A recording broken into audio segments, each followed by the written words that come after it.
Hey guys, Lizardlea here for 4 Heavenly Beasts, day 95. So this is the progress from day 94. Thought I was a lot further than this, because I keep telling people I'm hoping to finish this page today. And now I'm like, that's a lot of gaps. Very few colors, but a lot of gaps. So we'll see. We'll see. One of the people that I subscribed to recently for Flosstube stuff had her 4-year anniversary on Flosstube. And I was like, how long have I been doing this? My first one was the Pokemon cross stitch in May of 2012. So,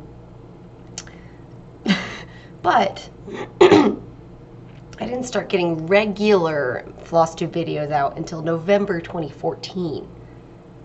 So, November will be my 11 years of Flosstube.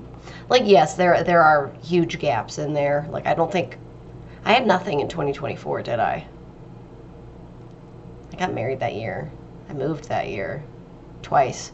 So, 2024 was a busy year over here, but I was just like, over a decade.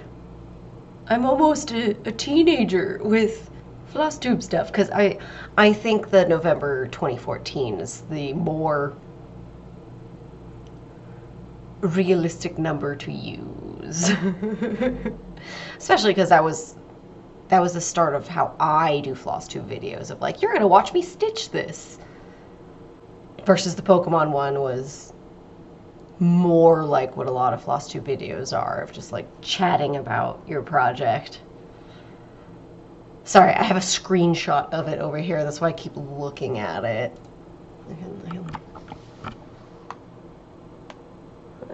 All those videos.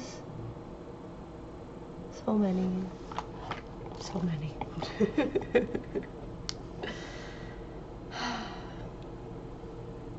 Well, I'm never going to be able to finish today if I don't start ASAP, so let's get to stitching. Alright, so first off, if you're here because of my Flosstube haul video, welcome to my typical content, where I film the stitch by stitch of the cross stitch that I'm currently working on. This one, as you can see, is 4 Heavenly Beasts. It's a heaven and earth design. It's gigantic, and today I'm going to be finishing the second row, and it's very exciting for me, at least.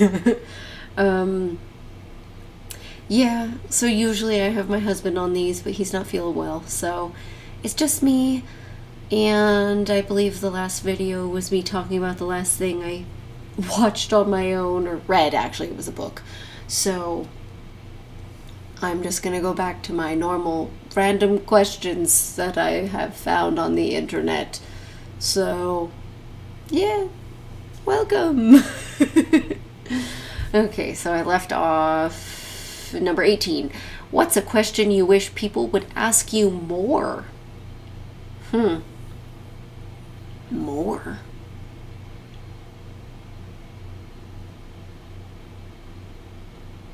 It's kind of cynical, but it was, what were you saying?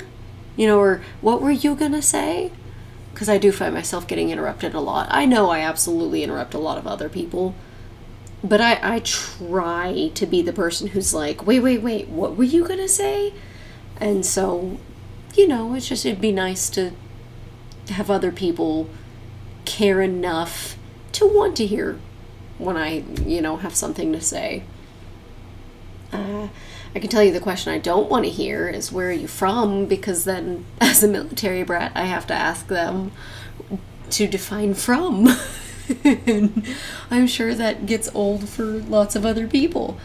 I enjoy talking about it. I feel bad because it's like, it feels like I'm the problem.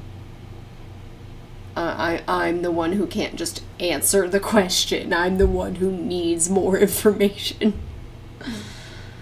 Okay. 19. In what ways do you hold yourself back? In what ways do I hold myself back?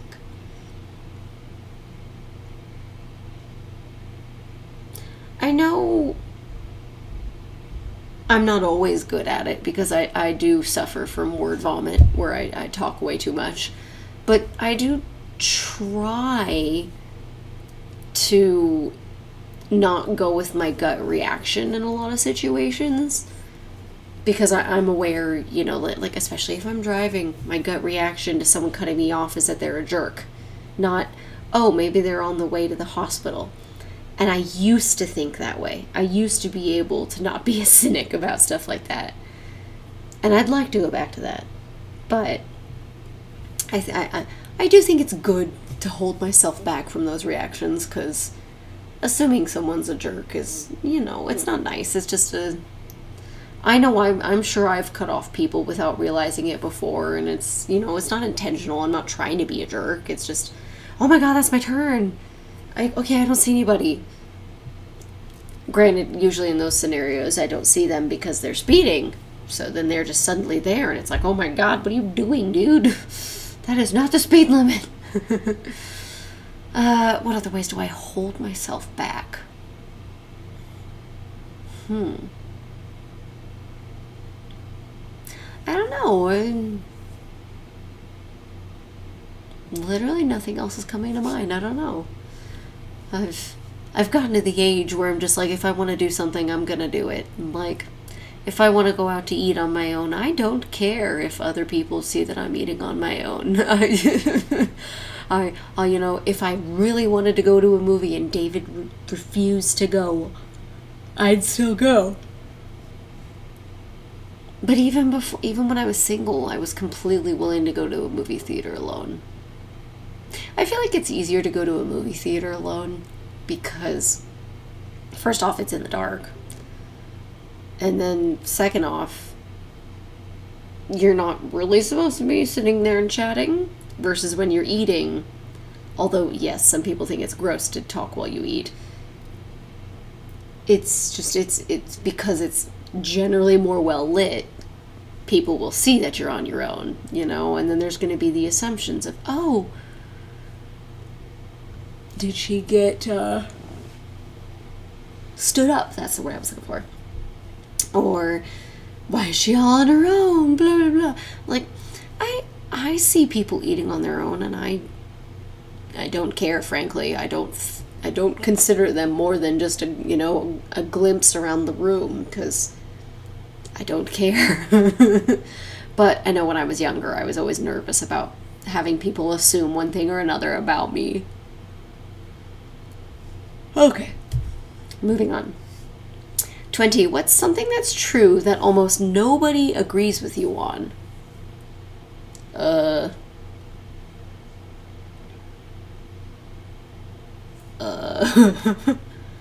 What does almost nobody agree with me on? I mean, I can tell you the opposite of what other people tell me is true, and I don't agree with them.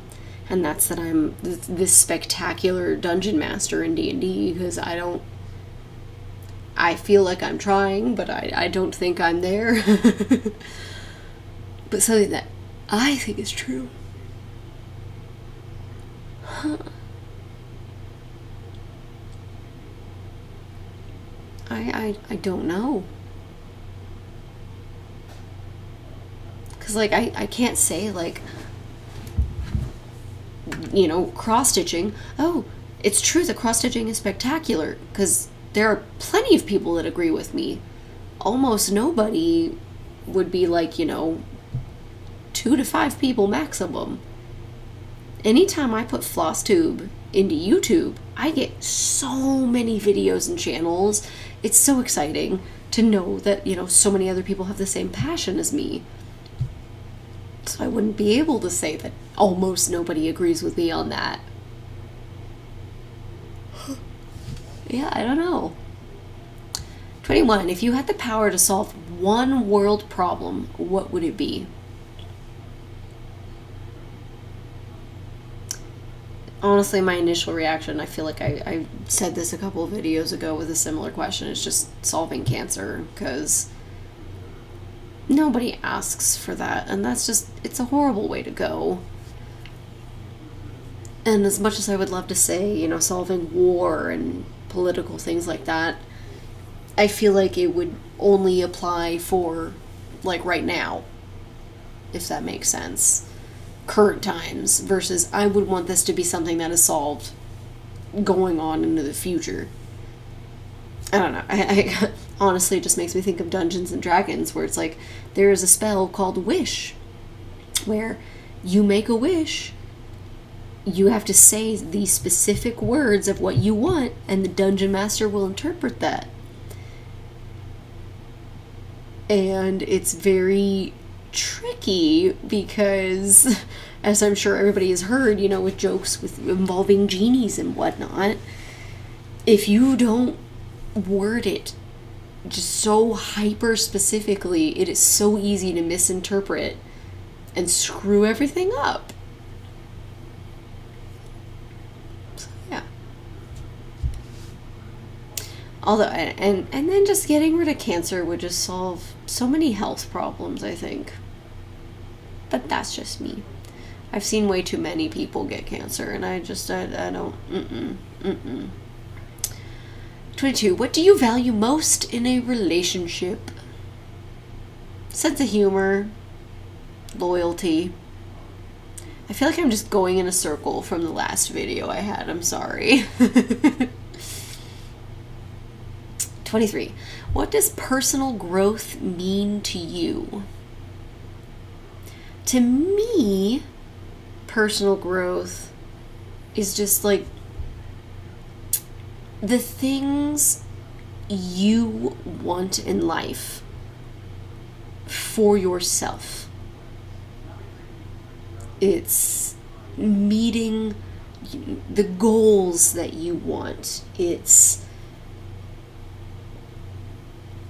personal growth. Like I'm like grasping for words.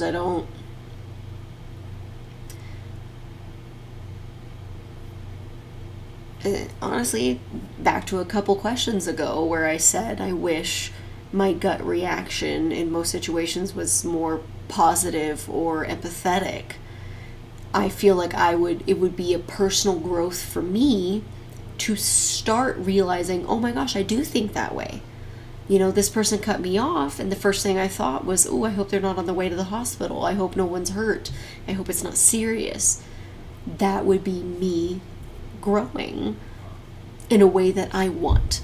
Because I will say, I feel like, well, no, not necessarily.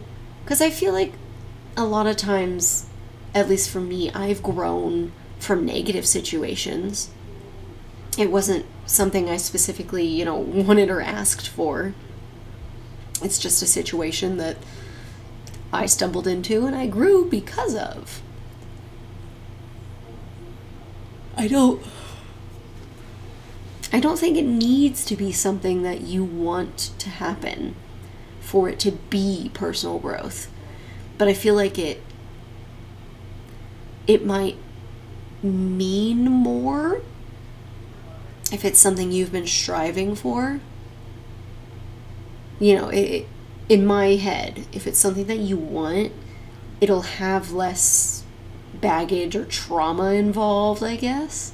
I don't know if that makes sense. I'm rambling. We're moving on. 24. If you could relive one moment in your life, what would it be? My wedding. And if that's not a moment enough, I did really like David's vows. I won the vows because mine was planned out and written, and I got all of the wedding party involved in mine, and you know, I got a big giggle out of everybody. But David's was from the heart, and it was really beautiful. And it was, you know, it was a great moment. I loved it, and I didn't cry, and I'm really proud of that. 25. How do you deal with failure or setbacks? I feel like it's kind of like a based on situation how I deal with failure and setbacks. In cross-stitching, I'm just like, oh, dang it, now I have to frog all these stitches because I'm one further over, blah, I suck. But a lot of times I'll actually film myself doing that. You know, I'll pull the camera over and I'm like, welp, I screwed up. And then I pull them. Like, that's a failure in a cross stitch is fixable. You know, it's not a big deal. A failure at work, I always feel really guilty because I'm like, man, I screwed up. Why did I do that? How did I manage that? Why didn't I think ahead? Like, I'm very down on myself. Everybody tells me I shouldn't be, but that's how I am. That's how I've always been in work or education. I've always just been like, I hold myself to a really high standard, which I do think can be very helpful. Like, I'm never late to any meetings, and I get all of my goals done on time. I am never late. Like, I'm never late for anything. So I feel like, in that sense, it's not bad. It's obviously not good, because nobody should be putting themselves down. I know I've seen coworkers get embarrassed because, you know, oh man, I totally spaced on that. I thought you said the 21st, it was the 12th. And I'm just like, yeah, man, I've done that before too. Like, that's just reality. Nobody's perfect. So I make a point of telling them not to be hard on themselves. But then I turn around and I'm hard on myself. You know, it's hypocritical, and I acknowledge that. So, let's see, what other kind of failures or setbacks are there? My car accident, I think I handled very well. I was fully prepared to accept her being 90% at fault and me being 10% at fault. And then when I realized they were trying to claim it was the opposite, I went into detective mode, and it went to arbitration, and I was found 0% at fault. And I look back at that and I'm like, wow, I'm really grateful that they tried to screw me over, because it made me, you know, buckle down, figure it out, and prove that I was not the wrong party in this scenario. So, depending on how it goes, you know, I can be really mean. Yeah. I'm okay with that. 26. What's something you've learned about yourself as you've gotten older that I'm willing to change my mind on things? And I do think that is incredibly important. A lot of people, you know, they just get very set in their ways, and that, you know, it's the saying, you can't teach an old dog new tricks. You actually can if you have the patience for it. And I think it's very important to be able to, no matter your age, race, sex, any of that, if you're able to take in information, learn more, you know, do your research, what have you, and be able to formulate a new opinion based on that updated information. I think it's really important. Versus I've met plenty of people who, no matter what facts you provide them, or freaking video evidence, and this is, you know, video evidence. Oh, hey, I'm frogging stuff on the video right now, at least where I'm seeing it. Sometimes it doesn't line up properly, but yeah, there you go. Crap, what was I saying? Oh my goodness, I genuinely don't remember what I was saying. Being unwilling to change your mind on things.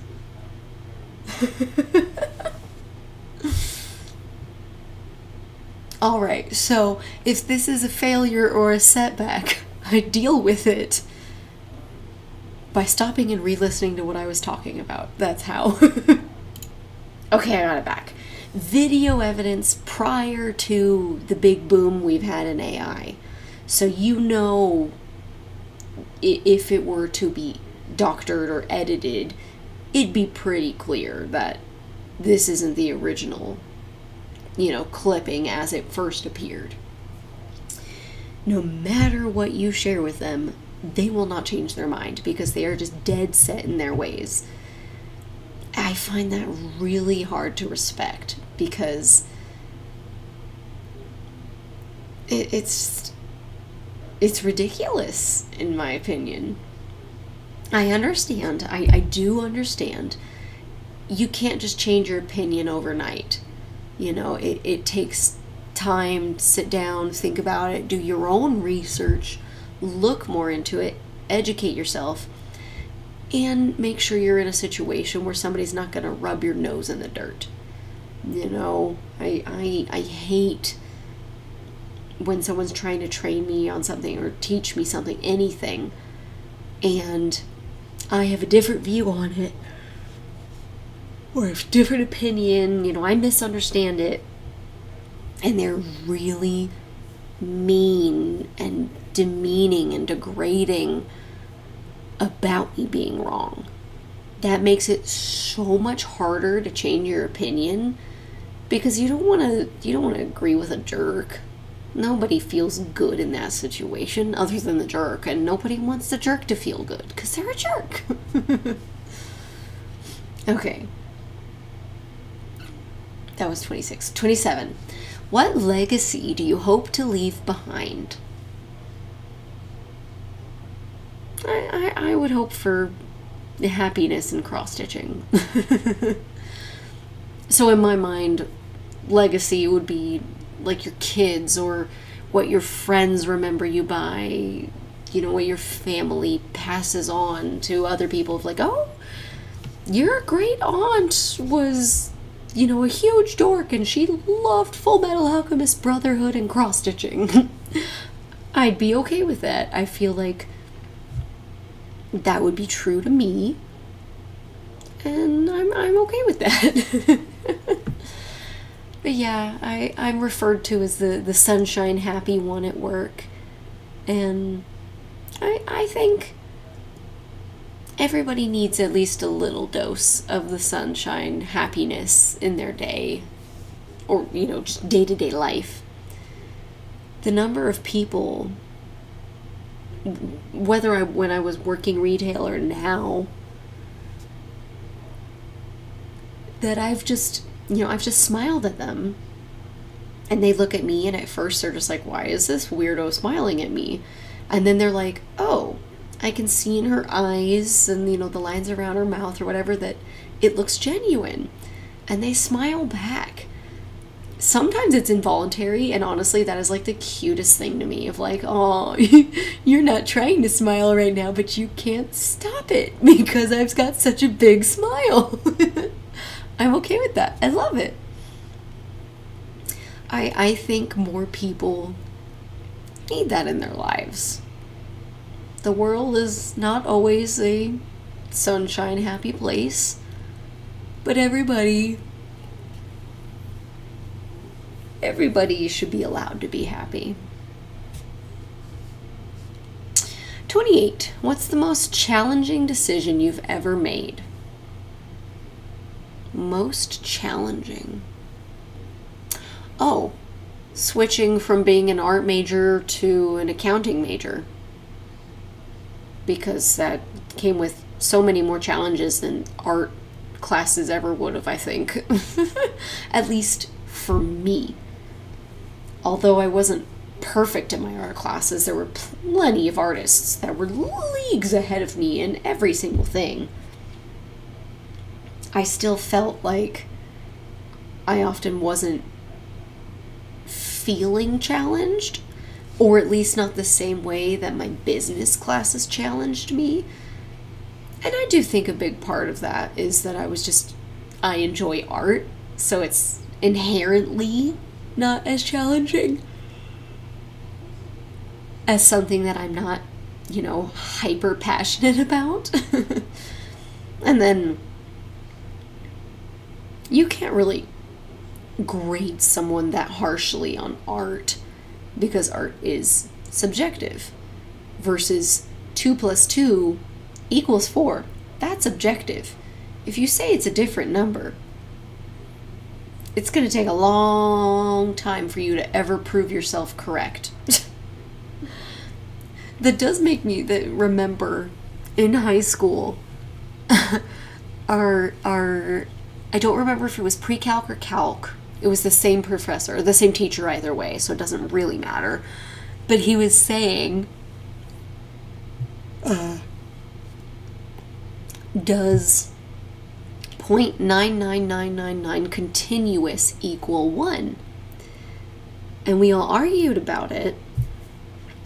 And I don't remember if it was myself or it was another student, but we were just like, well, 3 out of 3 equals 1. But if you do the actual math, 3 over 3 is 0.99999 continuous. Because 1 out of 3 is 0.3333 continuous. And it was really interesting because, you know, I understand both sides of the argument. Absolutely, it makes sense. Which makes it seem like it's more subjective because, yeah, the class was divided on if 0.9999 continuous equaled 1 or not. And although that one is a very easy one to prove, you still have to actually argue with somebody, because there are people who, you know, they're going to dig in their heels and they're like, no, if it were 1, it would be 1. It wouldn't be 0.9999 continuous. 29. What is the most important lesson you've learned from a past relationship?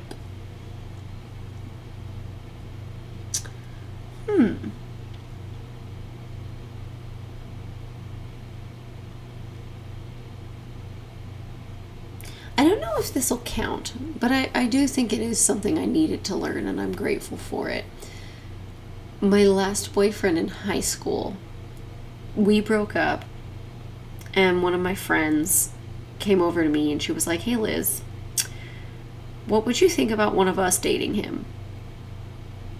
And I was just like, I don't think I said out loud what I was thinking, which was, I just told you he broke up with me without saying, hey, Liz, I want to break up. He just said, I think you know why I'm here. And I was like, well, yeah, you've been ignoring me for 2 weeks. Pretty sure you want to break up. So not only was he a stupid wimp, but anyways, what I said was, you know, I repeated how he broke up with me. And I was like, if you're okay with someone who treats your friend like that, and you're not worried about him treating you like that, you know, go for it. But be aware, he told me he's got a crush on another girl, and that's why he started ignoring me and wanted to break up. And it's not you, and you look nothing like her. Which was not a lie, by the way.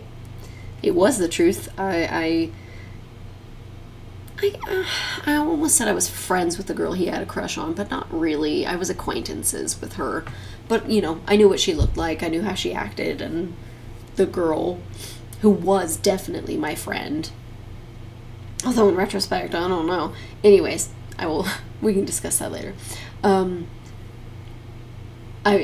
straight up told her, like, I don't know if that's how you should be treated. Like, I'm not happy with how I was treated, and I don't want him to treat one of my friends that way. But I do think it is an important lesson to learn of, like, sometimes your friends will show you their true selves, and when they do, you should believe them. Because, yeah, I look back and I'm just like, every single time I've had a crush on a guy and then he started dating one of my friends, and it happened at least 2 or 3 times, like this isn't just a one-time thing, I immediately got over my crush because my friendship was more important than a guy that I just had a crush on. And that friend wanted to, jump my ex, irregardless of, okay, I've been told before that that's not a word, so regardless of how he treated me. I know there was one guy, I had a very small crush on him, and then my friend started dating him. And it was months later, she came into school and she was really upset, and she was like, yeah, he broke up with me, but he won't tell me why. And I was friends with both of them, but I was better friends with her. So I approached him and I was like, dude, what the heck? Why did you break up with her? Why aren't you talking to her? And he was a total douchebag. And I was just like, I thought we were friends, and you're treating her like garbage. We're not friends anymore. And he became, I mean, I've said it before, I feel that people's personalities show on their face. So someone with a good attitude, they start to look better looking to me with time, versus someone with a nasty attitude starts to look worse over time. I did not find him attractive after that. Like, not even like, oh yeah, he's cute. My friend's dating him, he's cute, No, it became, she deserves better because he's ugly on the inside and the outside. And I remember going through photo albums a couple years ago, and I found a picture of him, and I was like, yeah, no, he's ugly.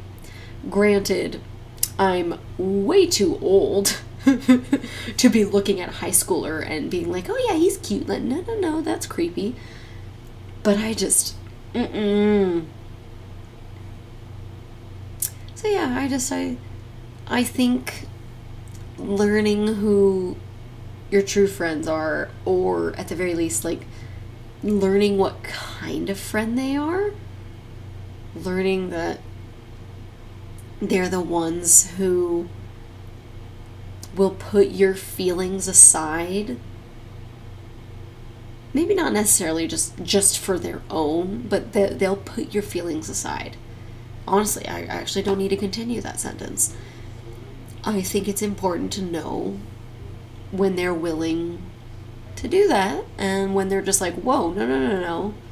My friend's feelings are more important than whatever this is. I'm rambling again. I'm sorry. I don't know if I'm making sense. Again. Okay, 30. How do you find peace in times of uncertainty and stress? I cross-stitch. I listen to audiobooks. I play video games. Like, I do things that make me happy. Things that don't cause me stress. Which sounds kind of silly when you say, how do you find peace in times of uncertainty and stress? But yeah, I hang out with David, I hang out with our friends, I reach out to my mom or my sister or my best friend. Like, let's see, so uncertainty and stress. Start of COVID, was I cross-stitching a lot? I don't remember. I think I was playing a lot of video games because it just, it's escapism.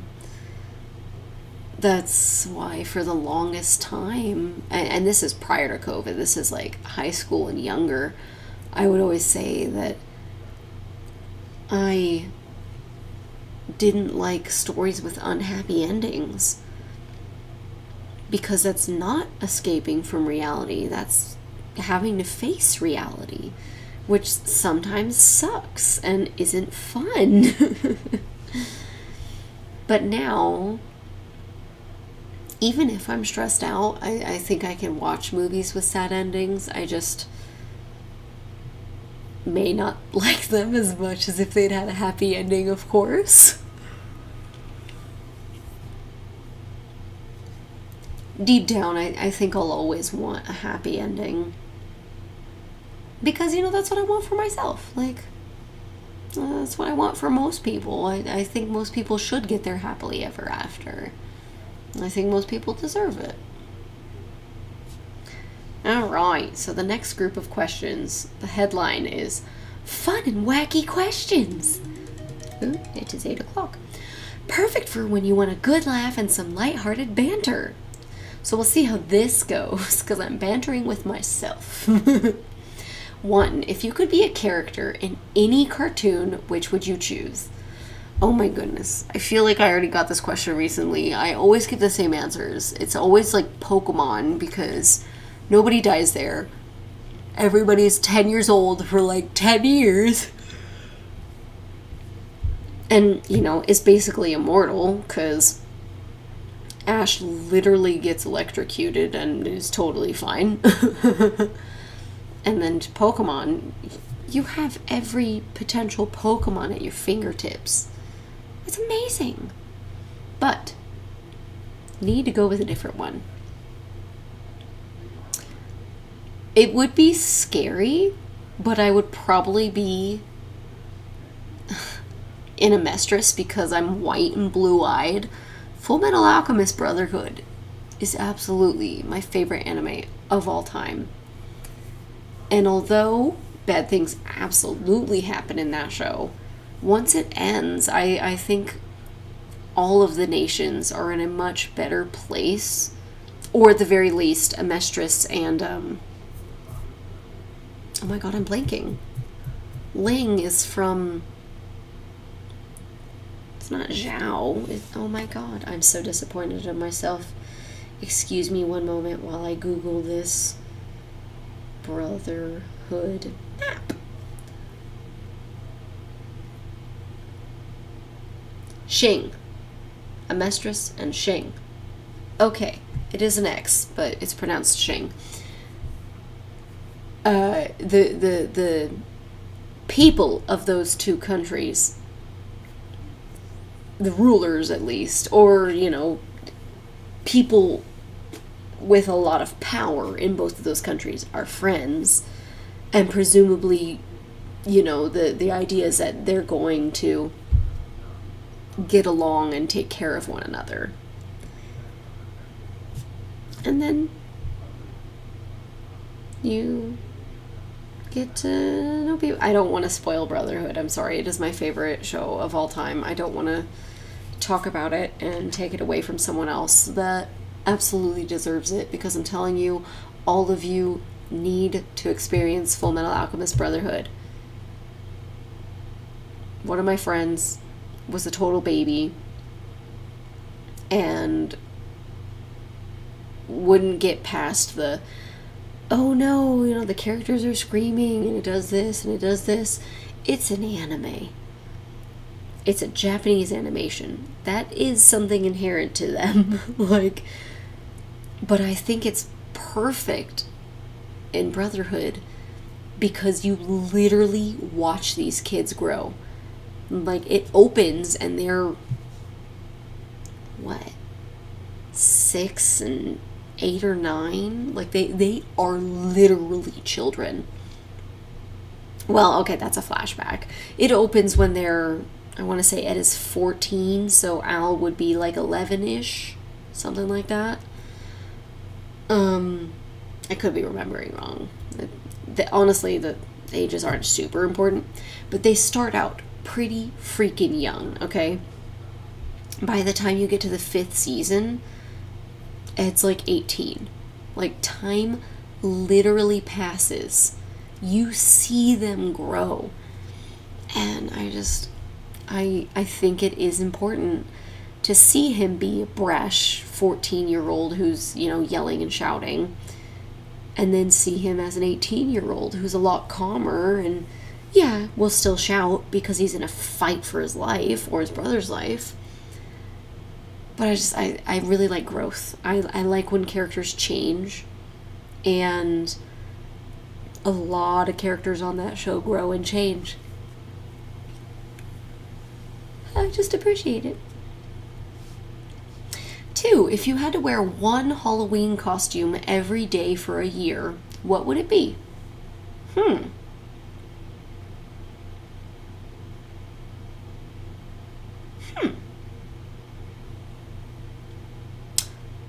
Ooh. Could I be, Kiki from Kiki's Delivery Service? Just the really pretty dark blue dress with the red bow. Am I remembering her outfit right? One moment. Just want to make sure I'm not lying to you guys. Yep. Blue dress, red hat, or red bow, excuse me. And she does have a light brown satchel. I'm okay with that. As long as I can wear, like, what's the word? Not a slip. Like, shorts. Because the chub rub is real. If I have to wear a dress, I have to be able to put on, like, Spanx or something. Because otherwise it's going to hurt and I'm going to be waddling everywhere like a dork. Or maybe that's what this random question wants, is for me to look like a dork.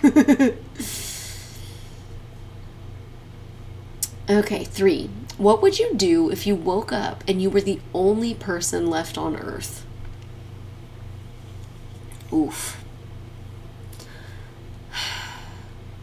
Unfortunately, I would have to come to terms with the fact that I'm not going to live for much longer. Between the fact that I don't know perfectly how to take care of myself or, the world around me. Like, I don't even know where the closest, like, farm, for instance, is.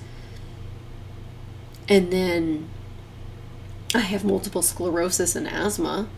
When those medications run out, especially the MS one, I'm going to be stressed out because I'm the only person left on Earth and I don't know how to take care of myself, which is just going to make all of the symptoms that much worse, Yeah,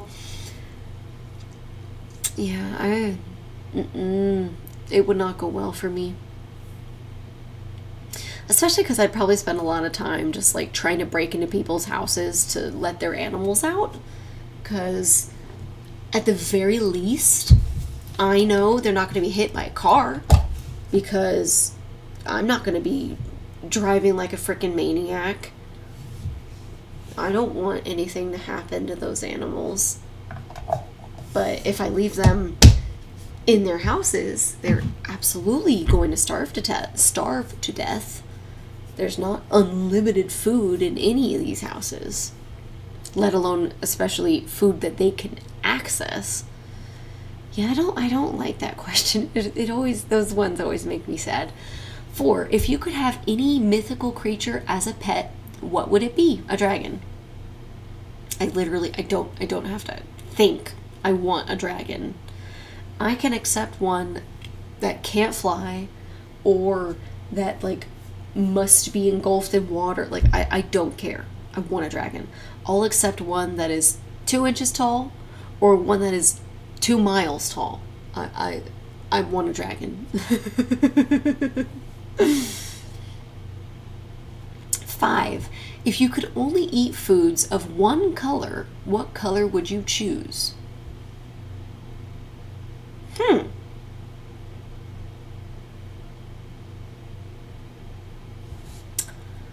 Could I do like a brown? If I say brown, does that mean I get light brown and dark brown? Because then I get potatoes, and that's like the only thing you can truly just live off of. But then I think, well, is pasta more yellowish? Some pastas are brown, and I could live with that. I love pasta. Potatoes are also really good. Obviously, I wouldn't really be able to have macaroni and cheese anymore. But how much of the cheese in macaroni and cheese is affected by food dye coloring? Because I'm just saying, if I get it without the food dyes, it's not yellow. Although, I should say, one of my mom's friends when I was in college, I think it was, I learned she was allergic to, oh, what is it? Yellow dye 40? Or is it red dye 40? Something, and it's in almost every single macaroni and cheese. So we had to start eating the macaroni that did not have that color food dye in it. And everybody else in my family preferred it. I did not. I ate it without complaint, but I much preferred the regular one. Which seems so silly because, you know, the food dyes are supposed to be for color, not for taste. But my assumption is actually that the ingredients, the recipe, whatever, differs for more than just that food dye. But honestly, I don't know. I'm not a scientist. And I'm just saying, trying to read the ingredients on anything, I don't know. I don't know, you guys. But yeah, like that would get me bread, or at least some bread, not all. Ooh, oh my goodness. If I say brown, do I get to have toasted marshmallows? Because toasted marshmallows are perfect when they're light brown. Ooh. And then I get chocolate. Oh my gosh. I can't believe it took me this long to realize if I say brown, I get chocolate. I bet that was the first thing most people thought of. And it was not the first thing I thought of. I'm disappointed in myself right now. Okay. Moving on. 6. Would you rather have fingers as long as your legs or legs as long as your fingers? What the heck? Oh my goodness. This is a very bizarre question. I'm going to look super weird either way. But I know how to cross stitch with my fingers as is, so I think I'm going with my legs as long as my fingers. You guys, I'm going from barely over 5 feet tall to probably like 3 feet tall. If even that. I don't know. Oh, that is so bizarre. Fingers as long as your legs? Oh my god, but they would still be just as thin and lanky as they currently are, wouldn't they? Oh, that'd be so nasty. It'd be like spiders or something. Oh, that'd be nasty. No.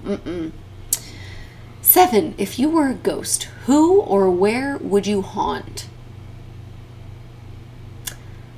I like to think I wouldn't be willing to haunt anybody. So I'm guessing this is like I'm being forced to whatever place I pick. Who or where would you haunt?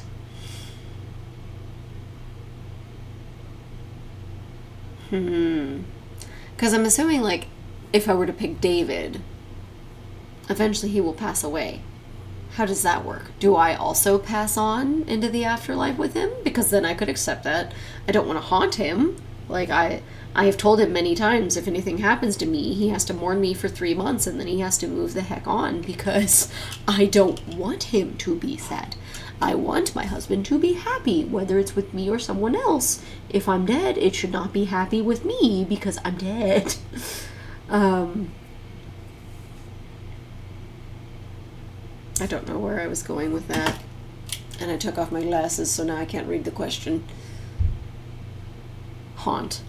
Oh, okay, yeah. So then, if he passes away, or when, I'm assuming he's not going to be a vampire in this scenario, or an immortal of any kind, we could be together. Versus if I pick a place, you know, what if something horrible happens in this house in 100 years? That's going to be sad to see. Or the place gets completely abandoned and then I'm here on my own and nothing's happening. That also sounds kind of like a nightmare. So I'd rather not haunt anybody. But if I must, I will pick the love of my life. 8. If you could switch lives with any animal for a day, which animal would you choose? It would be a happy house cat. Like, probably Vala in my parents' house. She seems like she has such a nice life. But she also loves pets and playing, and that just... I feel like that would be a wonderful day to live. I feel bad switching her into mine because she's not going to know anything that's going on. She's never been to this house, but just for one day. I mean, ultimately, if I don't have to pick a very specific, particular animal, it would still just be a happy house cat. Because they seem so happy. And although people will argue with me that dogs seem happier, I would argue back that it's because dogs are dumber. Okay, yes. I will agree that, yeah, they do appear happier. But I think it's just, it's a matter of energy levels. When I was younger, I had the energy levels of a puppy. And now I have the energy levels of an old cat that wants to be left alone. Okay, 9. What's the most ridiculous fact you know? The most ridiculous fact that I know.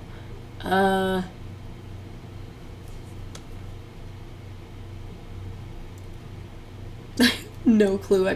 Nothing is coming to mind. Like, I've got facts, but none of them are ridiculous, so I have no idea. I'm gonna Google ridiculous facts. And we're just gonna learn together something new, maybe. Ridiculous facts. Scotland's national animal is the unicorn, and koalas have fingerprints that are nearly identical to humans. I think I've heard both of those before. But let's see, 121 random fun facts that will blow your mind. Oh. No. Okay. A cloud weighs around 1,000,000 tons. Huh. Giraffes are 30 times more likely to get hit by lightning than people. I mean, does that really seem so ridiculous? I guess people grossly outnumber giraffes, but they are really freaking tall, and they don't understand to run for cover when there's thunder and lightning out.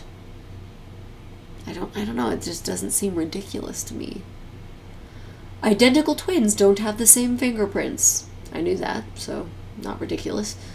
Earth's rotation is changing speed. It's actually slowing.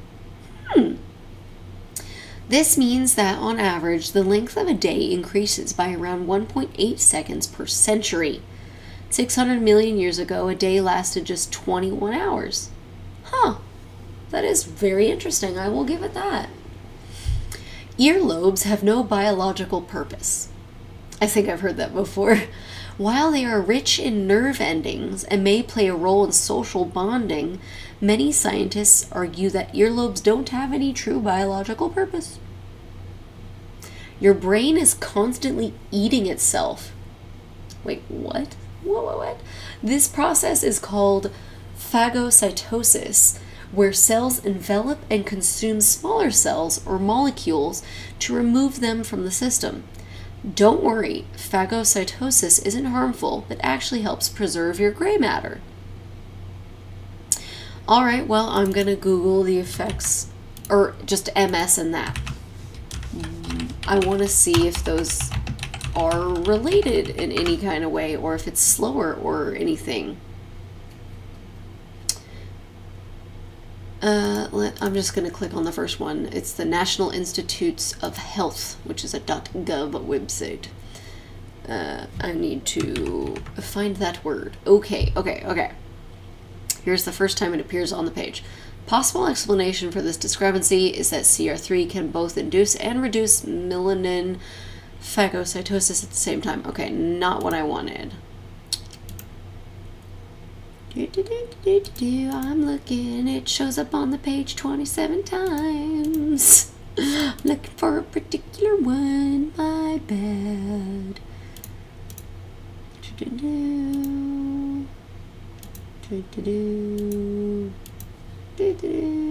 Okay, I'm not finding it. Okay, so, but the little snippet that it gives. Oh wait, cited by 161. Let me search for that. Oops, not 61, 161.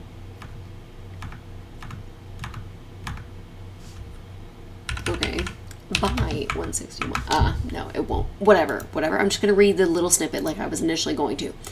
Initial studies showed that these foamy phagocytes primarily promote MS disease progression by internalizing myelin debris. Okay, so I'm gonna copy MS disease progression, and see if that pops up on this page. 1 of 4 times. Okay. MS is a chronic disease of the central nervous system characterized by massive infiltration of immune cells, demyelination, and axonal loss. Active MS lesions mainly consist of macrophages and microglia containing abundant intracellular myelin remnants. Initial studies showed that these foamy phagocytes primarily promote MS disease progression by internalizing myelin debris, presenting brain-derived autoantigens, and adopting an inflammatory phenotype. However, more recent studies indicate that phagocytes can also adopt a beneficial phenotype upon myelin internalization. In this review, we summarize and discuss the current knowledge on the spatiotemporal physiology of foamy phagocytes and MS lesions, and elaborate on extrinsic and intrinsic factors regulating their behavior. In addition, we discuss and link the physiology of myelin-containing phagocytes to that of foamy macrophages and other disorders such as atherosclerosis. Should have just read the abstract. I got ahead of myself before. I'm sorry. I apologize. I was running all over the place. I might keep that open though. That is interesting. Okay, we're moving on to the next interesting thing. The largest piece of fossilized dinosaur poo discovered is over 30 centimeters long and over 2 liters in volume. Believed to be a Tyrannosaurus rex turd, the fossilized dung, also named a coprolite, is helping scientists better understand what the dinosaur ate. Mars isn't actually round. Unlike any other rocky planet in the solar system, Mars is actually shaped like a rugby ball, but with different sizes along all 3 axes. There's no such thing as zero-calorie foods. Even low-calorie foods such as celery and watercress contain more energy than the body needs to process them. The universe's average color is called cosmic latte. What? In a 2002 study, astronomers found that the light coming from galaxies averaged into a beige color that's close to white. I'm Googling cosmic latte because that's weird and very specific without just being like off-white, you know? Which is so funny because one of the first pictures that pops up in Google Images when I type in cosmic latte is like black, pink, purple. There's so many more colors than the white. Moving on. Animals can experience time differently from humans. To smaller animals, the world around them moves more slowly compared to humans.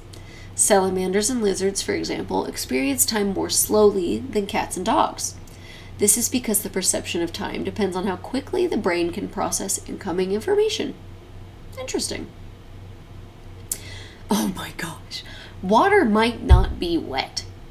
This is because most scientists define wetness as a liquid's ability to maintain contact with a solid surface, meaning that water itself is not wet, but can make other objects wet.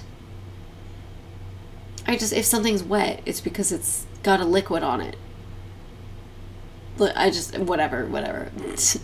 Most people stroke cats the wrong way. Oh no. Research shows they often just tolerate it for the food and attention. The safest spots, under the chin, cheeks, and base of the ears. The worst, their belly and the base of their tail. Touch there and you're more likely to annoy them than bond with them. Okay, I thought I was gonna say, don't pet from the head to the tail. Pet from the tail to the head. And I was like, I'm sorry, I've met maybe one cat that enjoyed pets going one way and the other. Most cats are like, what the heck? Because honestly, I can relate to this. On days when I'm feeling really, really unwell, I will brush my bangs back and it starts to kind of give me a headache because my bangs normally, they go forward in front of me.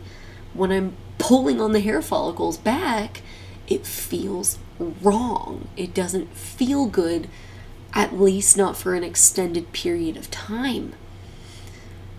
But yeah, the chin, cheeks, and base of the ears, I feel like most cat owners know where their cat genuinely likes to be pet.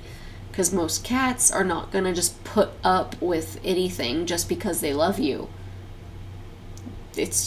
I think that's actually very important. They know who they are. They know what they want. A chicken once lived for 18 months without a head. What? I thought it was going to be minutes. Mike the chicken's incredible feat was recorded back in the 1940s in the USA. He survived as his jugular vein and most of his brain stem were left mostly intact, ensuring just enough brain function remained for survival. In the majority of cases, a headless chicken dies in a matter of minutes. How did he eat? What? How did he eat? Like, genuinely. Oh, here we go. Okay. This left just enough brain function for essential functions like breathing, and Mike was fed with an eyedropper through the stump of his neck. Oh. Poor baby. Wow, that is insane and impressive. The raw ingredients of a human body would cost over 116,000 pounds. But if you're prepared to do the refining yourself, a body could cost a lot less, under 100 pounds in fact. Sounds like brotherhood. All the world's bacteria stacked on top of each other would stretch for 10 billion light years. Together, Earth's 0.001 millimeter long microbes could wrap around the Milky Way over 20,000 times. Wearing a tie can reduce blood flow to the brain by 7.5%. Ooh, that's definitely too tight. A study in 2018 found that wearing a necktie can reduce the blood flow to your brain by up to 7.5%, which can make you feel dizzy, nauseous, and cause headaches. They can also increase the pressure in your eyes if on too tight and are great at carrying germs.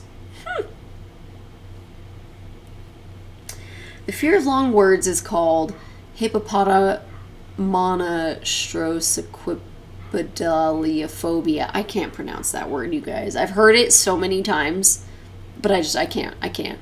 It took me like 2 weeks just to be able to pronounce prestidigitation, and that is a significantly shorter word. So I'm not good at that. The 36-letter word was first used by the Roman poet Horace in the 1st century BCE to criticize those writers with an unreasonable penchant for long words.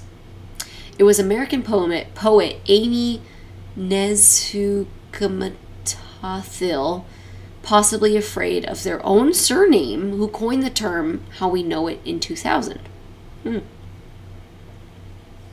And now I'm trying to get David's attention. The world's oldest dog lived to 29 and a half years old. Oh, wow. While the median age a dog reaches tends to be about 10 to 15 years, one Australian cattle dog, Bluey, survived to the ripe old age of 29 and a half. Wow. That's crazy, because like I don't think I've ever met anyone that wasn't impressed by the dog my family had that lived to be 21. And hearing 29 and a half? That's crazy. And of course, David is doing this stupid lip thing again. I can't play it though because I was still listening to the audiobook, and I don't want to get in trouble for sharing that when you guys haven't paid for it, but I have. The world's oldest cat lived to 38 years and 3 days old. Cream Puff was the oldest cat to ever live.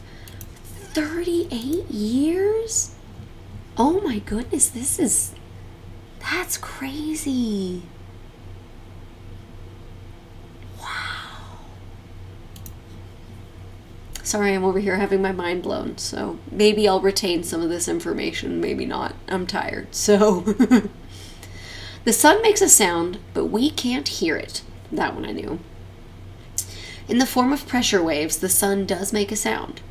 The wavelength of the pressure waves from the sun is measured at hundreds of miles, however, meaning they are far beyond the range of human hearing. Mount Everest isn't the tallest mountain on Earth. Mauna Kea and Mauna Loa in Hawaii, the twin volcanoes, are taller than Mount Everest, as 4.2 kilometers of their height is submerged underwater. The twin volcanoes measure a staggering 10.2 kilometers in total, compared to Everest's paltry 8.8 kilometers. Oh no! Our solar system has a wall. The heliopause, the region of space in which solar wind isn't hot enough to push back the wind of particles coming from distant stars, is often considered the boundary wall of the solar system and interstellar space.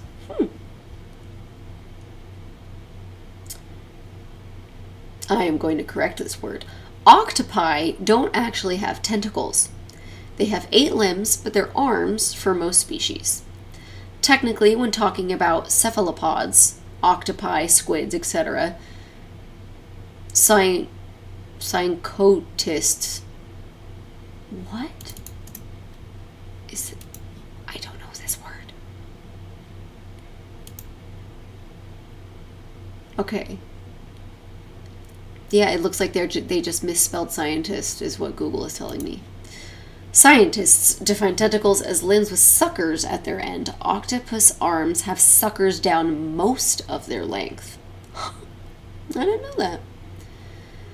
Well, I knew it had suckers down most of its length. I didn't realize the tentacles were only suckers at the end, though. That's interesting. I was specifically asked to show you guys what it looks like outside of the frame. So I'm going to be doing that, and I'm going to iron it. And that's mostly on camera, at least. So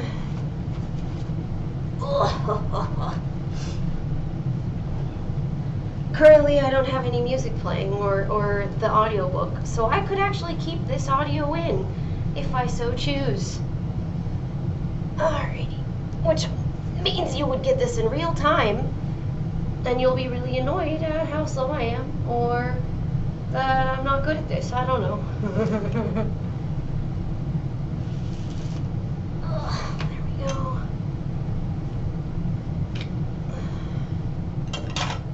I break these things so easily, and I just stretch them out, and it sucks.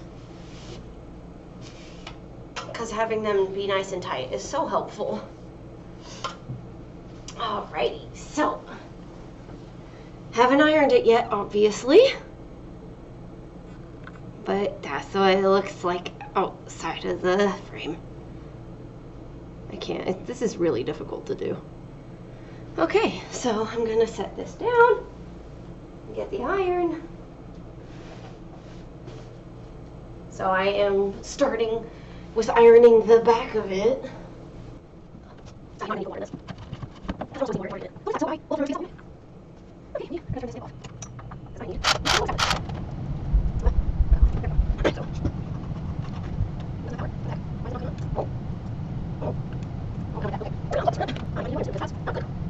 just poured water everywhere.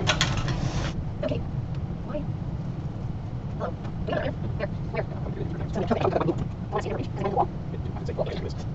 It's no, because it's off. And it wasn't getting hard. Probably. It's like I want to need.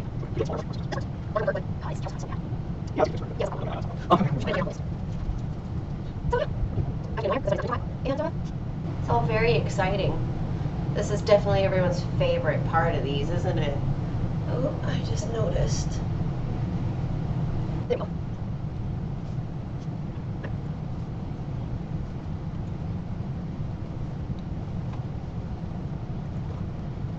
He's never showing it. It's steaming. He's got water on it. It's steaming. It's not upset. It's still fire.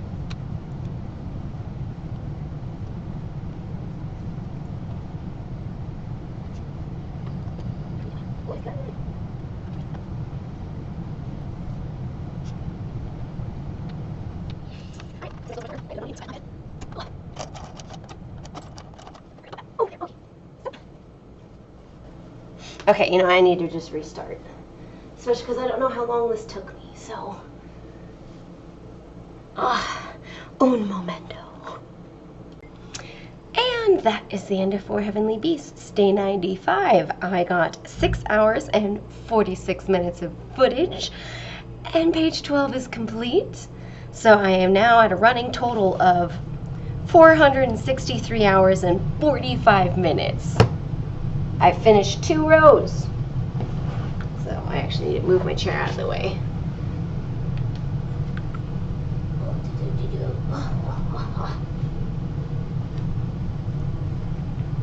Oh, no, too close. Sorry. It looks so good. Oh my gosh. It's so exciting.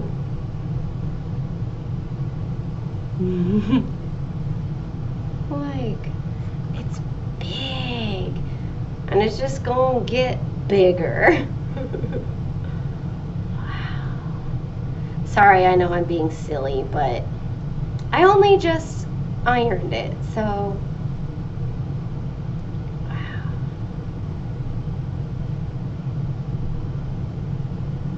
I love it. I need to get pictures taken with it, so I'm not gonna frame it today. Or reframe it, I don't know. It always throws me off that this guy is called a frame. Okay, I'm slowly scooching back to my spot. There we go. So, if anybody is curious, oh, you know what? I'll leave it on 310 actually, because then you'll see what pages are going to be my nightmares. No, this way? This way? There we go. That one's pretty good. You can see how much I finished and how much I have left.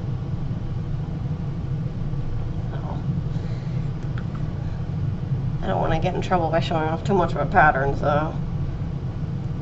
Can you see that? Kind of. Yeah.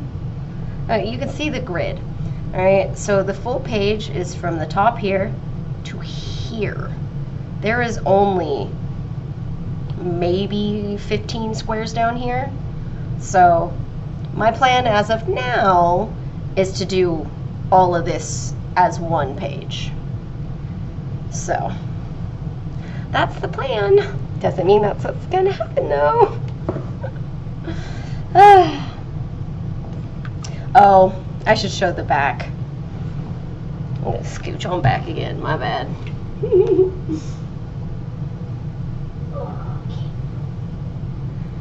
So everyone can judge me.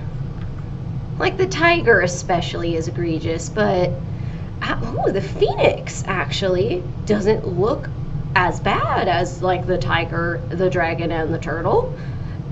Probably because there's just not as much black. But yeah. I need to like try and center it, sorry. I've never been good at this. So, you can now all trash me on how the back looks. But I have proof that every single stitch on the front is facing the same way. There. That was a much better roll up, scooch up, whatever, than the last time I did it, but whatever. I finished The Name of the Wind by Patrick Rothfuss, and I've now started The Wise Man's Fear, which concerns me, especially because I know the books are, this is the last one. He hasn't written the next book yet, and it's been like a decade, so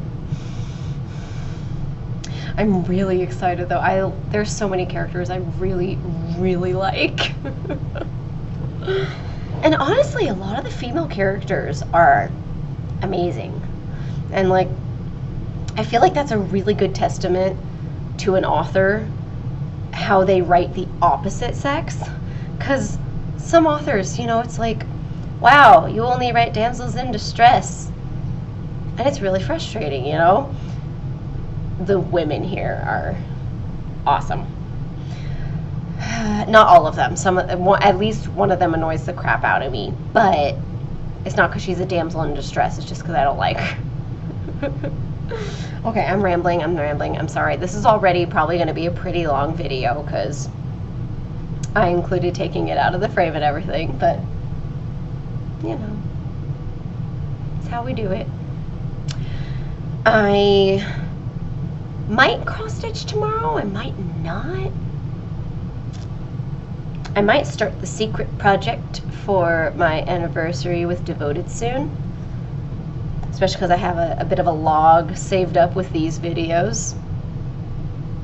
So he'll just have to announce his presence whenever he's coming down here so I can put it away or just cover it and I don't know, whatever. It doesn't matter. No one cares. I don't think anybody ever actually gets to the end of the video. Like, based on my YouTube analytics, most people dip out at like the 10-minute mark. So, my bad. I guess I could open the next video showing this. But then it's like, am I rewarding the people who stick around if I do that? No, I'm only rewarding the people that leave early. I'm being a brat, I know. Like, subscribe, share, comment, all that jazz. And I'll see you guys in the next video.